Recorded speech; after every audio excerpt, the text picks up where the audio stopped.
Good afternoon. Welcome to our next edition of It's More Than Just Paperwork. Today, this beautiful afternoon, we are talking about onboarding. Now, this is something that is near and dear to our team's heart as we are currently onboarding students who are coming from local colleges. I'm sure that you're in the same predicament, the same situation where you have new people starting. You might have some interns coming in, you might have some co-op students starting, or you might have some summer people starting as your industry may be ramping up at this point, or maybe just with the flow and growth of your organization. You know what? I'm going to try starting this again with my mic on. So, welcome to the afternoon edition of It's More Than Just Paperwork. We are talking today about onboarding. And onboarding is everything that happens from the time that that individual signs on the dotted line to join your organization to when they are up and ready and working efficiently within your organization. So onboarding is really important. And I know you might be like us right now. We have a co-op student who's just started. So we've been going through our own onboarding processes. You might have students starting for the summer co-ops, interns. You might have an uptake in your business. So you have new people starting as the growth of your organization continues to go on. Or you might just have some future hires that you're looking at and think onboarding might be important in the next 3 months. And maybe I should tune in today to find out what I should be doing about that. So let me tell you a few things about onboarding. Now, onboarding is not just a process or a system or a set of documents.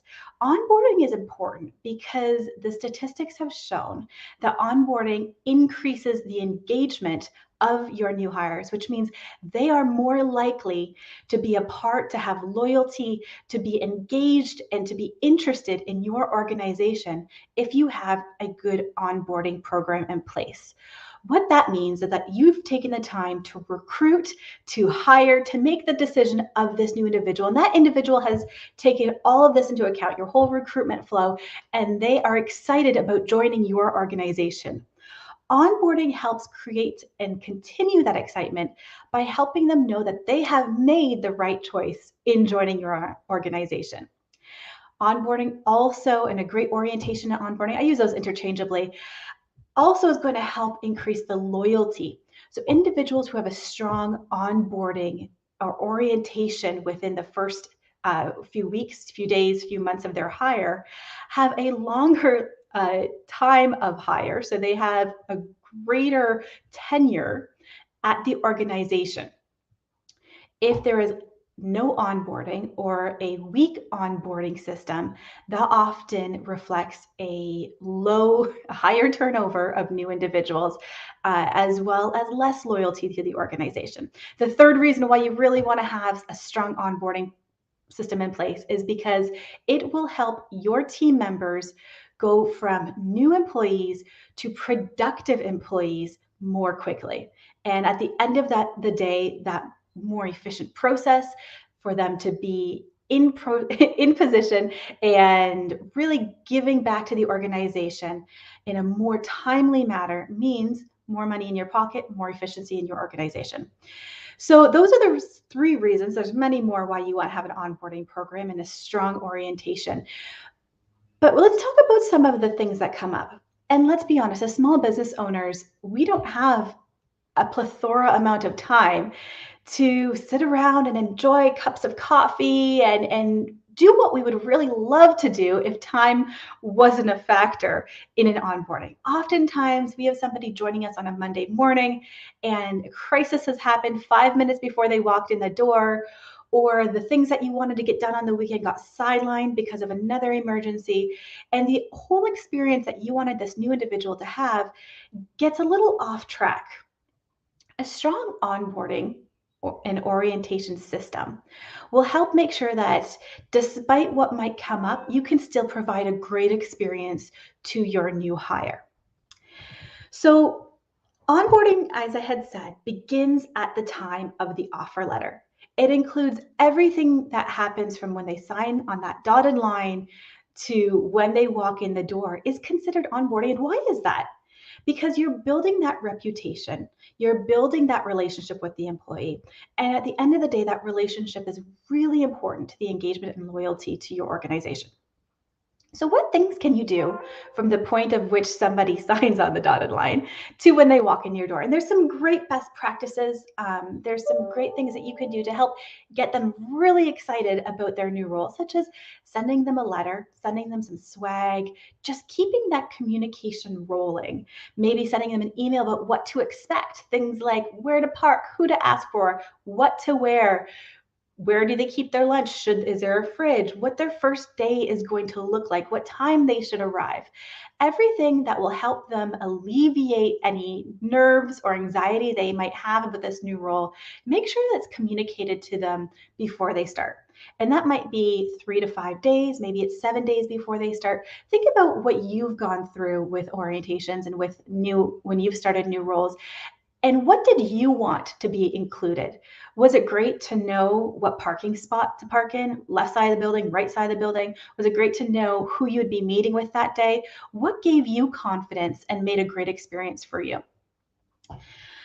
So when you're talking about once they've stepped foot in the door on that first day, let's talk about what to include. Obviously, training is really important. Now, we talked about having a great job description.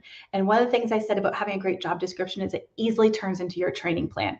It turns into all the points that need to be covered in that training plan as they go through their first week, first month, and all the things that you want to explain as expectations and make sure are clarified through that first or onboarding experience.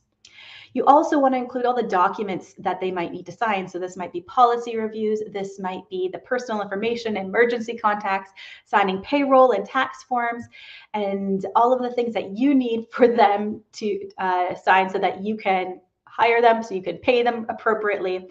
And again, if there's things like a void check or direct deposit authorization that you need them to bring, make sure that they have their social insurance number. Those are all great things to add into that email that they need to bring before they come to their first day. First day experience should be something that really solidifies to them that they've made the right choice in accepting your offer of employment. Other great best practices that you can include is having some of their coworkers take them out for lunch, having them meet with stakeholders internally. So whether they are just different departments, different individuals who they would be working with as colleagues, or their direct department and each individual in that department. One of the things that often people use are buddies. And I love to talk about this because a buddy can be somebody who just lets them know where to put their lunch, what time people take breaks, where the best restaurants are to go to. When you're picking people to mentor or to be a buddy or to do the orientation and onboarding for a new hire, I want you to think carefully about who has that hospitality spirit. Now, let's be honest, just because you're the owner or the hiring manager or the supervisor, you might not be the best person to carry through the onboarding process. You might be the best person, but if you can't provide the right the right experience, the right time, the right investment into this individual to make sure that experience is great, you might want to pass that off to somebody on your team who you know is maybe the person who brings everybody together, maybe somebody who goes out of their way to make other people feel special. Maybe that's a colleague from a different department. Maybe it's your customer service administrator. Maybe it's your front desk person who can provide that great experience and really be that buddy, that mentor, and that smiling face in the morning for this individual as they start their first day and their first week. So we're going to go back to, at the end of the day, we are busy people. And sometimes when we have the best of intentions with creating an onboarding system, things go off the track because onboarding and the whole process is not often a fire, but it's something we've kind of put together. We have some documents here. We know we can muddle through it if need be. We don't put the time and effort into the system to make it great. Your onboarding might be good. And you might say, yeah, you know what? I give it a strong 5 or 6 out of 10. It's worked for us thus far, but I know it can be better. This is where we come in. I know on busy schedules, things that aren't fires tend to fall to the bottom of the plate. Things that aren't in our wheelhouse tend to fall to the bottom of the to-do list. What I want to talk to you today about is bringing somebody on board who can make sure that your onboarding and your pre-boarding and your post-boarding system is exactly what you need it to be. So customized to your organization in a way that makes sense for your culture and the players who are going to be a part of the system. So we offer onboarding services in terms of building it out through our HR relief. We actually work with our clients to not only build out the onboarding system, but also to help implement it for new hires when they come on board and make sure they have the communication in a timely manner and that everything, all the T's are crossed and the I's are dotted. So whether you have a good onboarding and you want to make it great, or whether you say, I have no onboarding and it's been on the to-do list for the last 10 months, but I would love to get it done, get it off the to-do list and have it rolling and have it as a great system within our organizations, please give us a call. We'd love to talk to you about it. If you're looking for more information on onboarding and want to just have a strategy call about what you can have as an onboarding system or what should be included, we also do consults. So if you want to do this as a DIY yourself, please feel free to reach out to us and we'll book a consult call and we can talk you through what should be included and what that looks like. Thanks so much for joining us. I really appreciate your time today. You can catch this replay on YouTube as well if you'd like to see it again, and we shall talk to you soon.